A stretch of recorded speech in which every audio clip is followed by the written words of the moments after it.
Our objective for today says, today I will learn how to use this strategy, why does the story matter, to help me build my comprehension. Today we're going to be using this book, which you all recognize from our Hero Project unit. It's called Marvelous Cornelius, Hurricane Katrina, and the Spirit of New Orleans by Phil Bildner. And we're going to be using this as our mentor text. Now, this book is a great example of a narrative nonfiction book, meaning the author uses true information to tell a story. When we read books like this one, it's important for us to remember that we're hoping to learn something new. So after reading a true story, we can ask ourselves, why does this story matter? By asking ourselves this question, we're building our comprehension by finding the main idea of the text. Now, you're all super familiar with the story of Marvelous Cornelius, so I'm not going to reread you the entire book, but I am going to remind you what this story was about by reading you the summary on the inside of the jacket.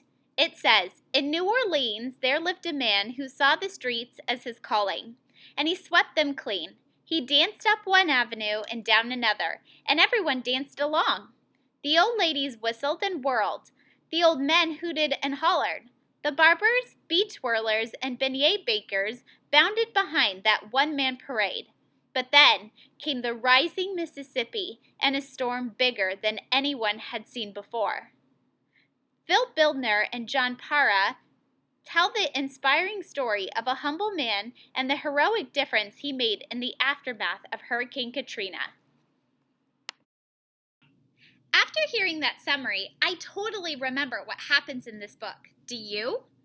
Now that we've refreshed our memories, let's practice our strategy called, why does the story matter?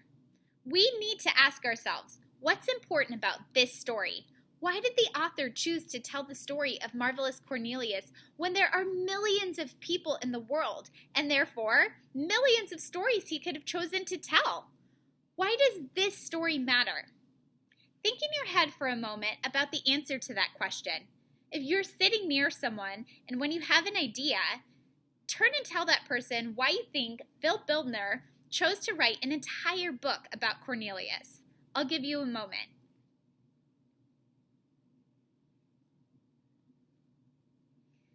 Well, let's talk about this together. When I think about the question, why does this story matter? I feel like I learned an important lesson from Cornelius, and that's why Phil Bildner wanted to teach about this subject. Marvelous Cornelius is a man who was so inspirational because he believes in working hard every day and always doing your best. He also is a great role model for working together with the people in your community when disaster strikes and you need some support. Now, I may never experience a hurricane like Hurricane Katrina, and maybe neither will you, but I will probably experience some hardships, and the lesson that Marvelous Cornelius taught me will be so helpful. For example, Marvelous Cornelius's idea of working hard every day and always doing your best totally fits in with what's going on right now during the COVID-19 pandemic. All of you and me, plus your families and our entire school, plus doctors and nurses, plus grocery store employees, and everyone who's out doing all sorts of deliveries so that we can have what we need in our homes are working hard every day. And we're doing our very best during this hard time. We can take Marvelous Cornelius's idea of coming together as a community for support right now during this pandemic. When we think about reading, sometimes it's hard to see why it's so important to know why authors choose to tell certain stories.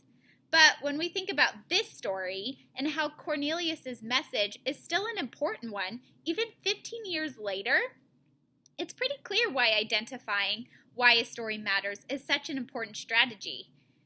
So today you're going to choose any nonfiction text that you would love to read, maybe even a narrative nonfiction book like this one. And you are going to head to Google Classroom after you've read for 25 minutes, and you're going to complete your seesaw log.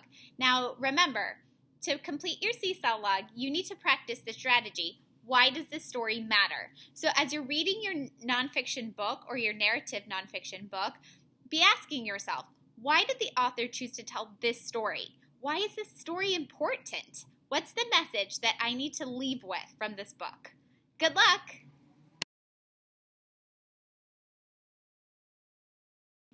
Hi, So today in Reading Workshop, we're going to be using this book, which you all recognize from our Hero Project unit, called Marvelous Cornelius, Hurricane Katrina and the Spirit of New Orleans. And what? So today in Reading Workshop, we're going to be using this book, which you all recognize from our Hero Project unit. It's called Now, I'm not going to reread the entire story of Marvelous Cornelius to you because we've read it before, but I am going to refresh your memory by reading the inside summary on the jacket. No, that's not what that's called.